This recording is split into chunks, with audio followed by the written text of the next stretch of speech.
السلام علیکم ورحمۃ اللہ وبرکاتہ۔ یہ جماعت نام مضمون اردو عنوان جو ہے میں ایک شہر تھا پونچھ، اس کا ہم مختصر خلاصہ آج بیان کریں گے اس لیکچر میں۔ تو تاریخ جو ہے آج 19 جولائی 2020۔ کہتے ہیں کہ پچھلے زمانے میں ایک راجا پون نشن تھا۔ اس نے سب سے پہلے اس وادی یعنی پونچھ میں شہر بسا۔ ایک بادشاہ تھا، اس کا نام تھا پون نشن۔ تو اسی نے یہ وادی بسائی یہاں پونچھ کے نام سے۔ اس کے نام پر اسے پون نشن نگری کہا گیا، یعنی پونچھ کو کہا گیا پون نشن نگری۔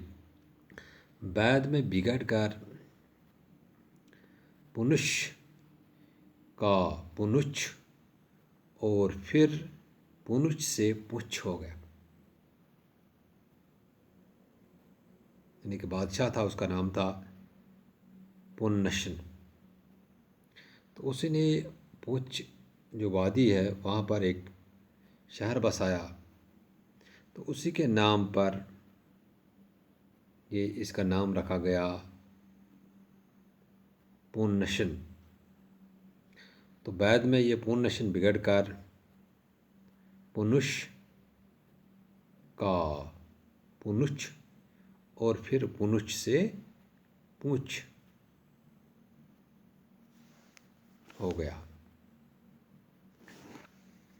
کرشن چندر پونچھ میں بتائے دنوں کو یاد کرتے ہیں، یعنی جو دن اس نے وہاں پر گزارے، پونچھ میں گزارے، وہ یاد کرتے ہیں، وہ یاد دلاتے ہیں جو اس کی زندگی کے قیمتی ترین دن تھے۔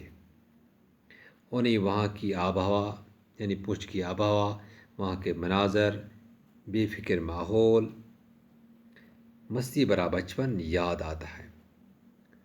وہ وہاں خوش رہتے تھے کہ جب وہ پونچھ کے لیے روانہ ہوتے تھے اور ٹیڑے ٹیڑے کوہستانی کٹھن راستوں سے گزر کر جب پونچھ قریب آتا تھا تو دل کے دروازے کھلنے لگتے تھے۔ یعنی کہ پونچھ میں جو اس نے بچپن گزارا وہ اس نے مستی میں گزارا، خوش ماحول میں گزارا، بے فکر ماحول میں گزارا۔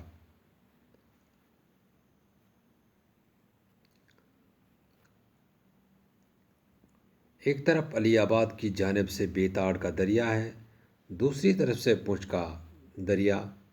جب وادی میں ان دونوں دریاؤں کا سنگم ہے، یعنی کہ یہ دو دریا جہاں پر ملتے ہیں، بیتاڑ کا دریا اور پونچھ کا دریا، وہیں پر پونچھ کا شہر آباد ہے۔ کرشن چندر کہتے ہیں کہ اس شہر کے 30,000 چہرے انہیں یاد ہیں، یعنی کہ تقریباً 30,000 لوگوں کو وہ جانتے ہیں۔ بچے بچے، گلی گلی اور گھر گھر سے واقف ہیں، سب لوگ ان کے دوست ہیں، یعنی پونچھ میں جتنے بھی لوگ تھے وہ ان کے دوست تھے۔ گویا اگر وہ ایک کا ہاتھ پکڑتے ہیں تو دوسرا فوراً ان کے ذہن میں آ کر کہتا ہے کہ تم مجھے بھول گئے۔ کرشن چندر کہتے ہیں کہ خوبصورت روم جو ہے ایک ملک ہے، خوبصورت روم 7 ٹیلوں پر آباد ہے۔ ٹیلوں یعنی چھوٹے چھوٹے پہاڑیاں جو ہوتے ہیں ان کو ہم ٹیلے کہتے ہیں۔ خوبصورت روم 7 ٹیلوں پر آباد ہے اور پونچھ 12 ٹیلوں پر۔ یہ پورا جو پونچھ شہر جو ہے یہ 12 ٹیلوں پر آباد ہے۔ اس لیے پونچھ مجھے روم سے بھی شاندار اور خوبصورت لگتا ہے۔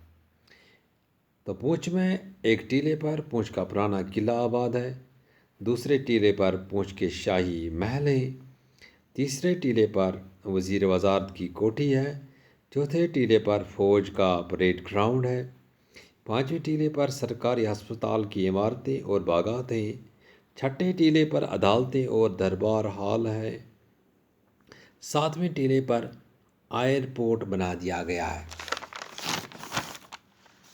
8ویں ٹیلے پر کھوڑی ناڑ کے مضافات ہیں۔ 9ویں ٹیلے پر شہر کا مرکزی حصہ ہے۔ 3 طرف سے بازار ڈھلانوں سے شروع ہوتے ہیں اور اونچے ہوتے جاتے ہیں۔ جہاں جا کے یہ تینوں بازار مل جاتے ہیں وہ شہر کا مرکز ہے۔ 10ویں ٹیلے پر بڑے بڑے حاکموں کے بنگلے ہیں۔ 11ویں ٹیلے پر بجلی کے لیے پانی بہم پہنچانے کا تالاب ہے۔ تو 12ویں جو آخری ٹیلے پر ایک بہت ہی چھوٹے پیمانے پر کشمیر کے شالیمار باغ کی طرح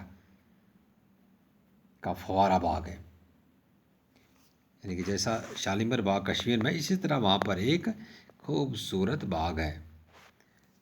وہاں سکول کا پلے گراؤنڈ تھا۔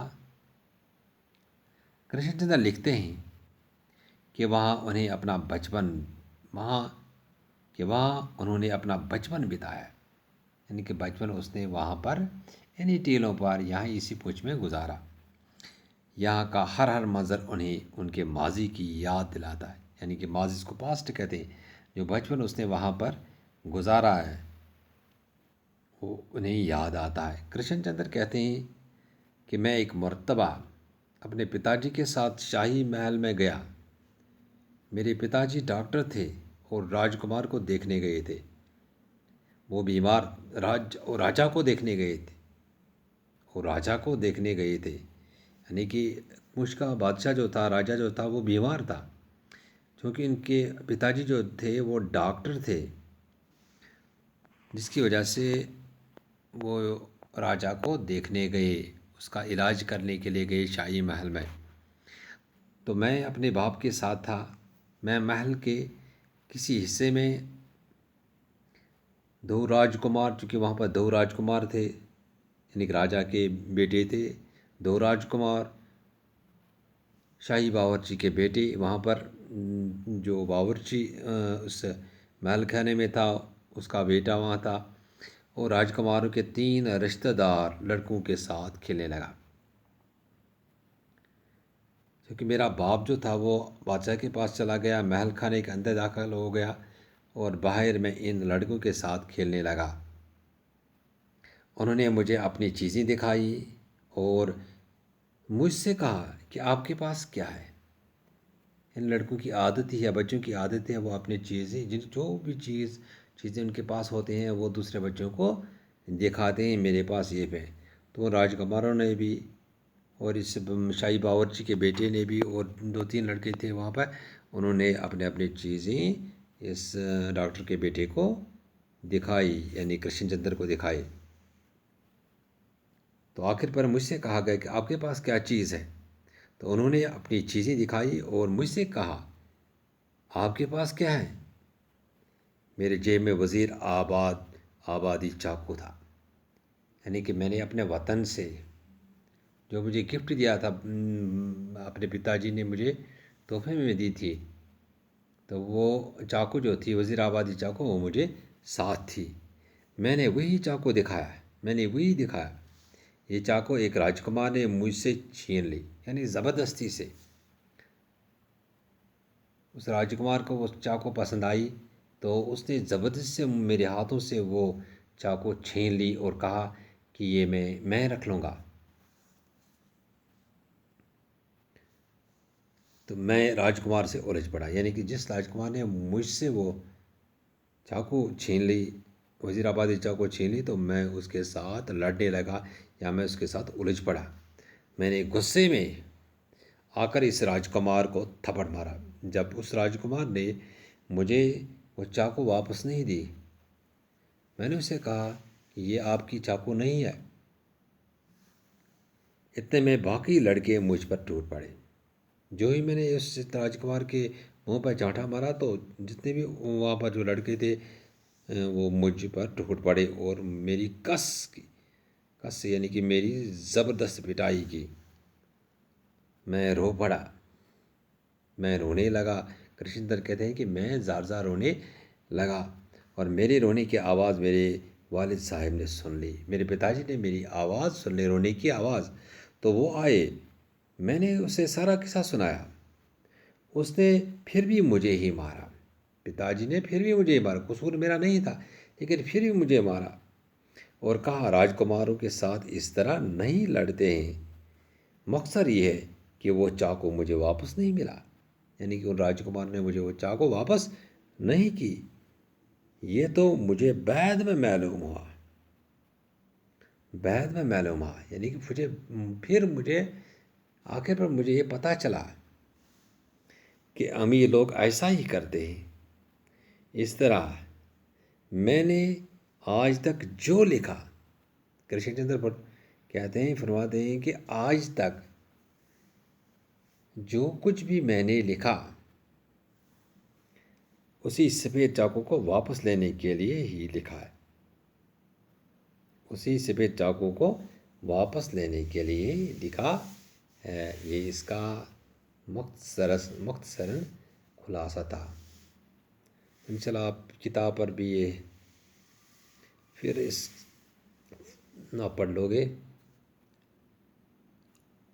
تو اس کو بھی 2 4 5 6 بار اس ویڈیو کو بھی دیکھنا، تو انشاءاللہ آپ کو سمجھ میں آ جائے گا، پھر آپ خود بھی لکھ سکتے ہو۔ باقی والسلام، تھینکس۔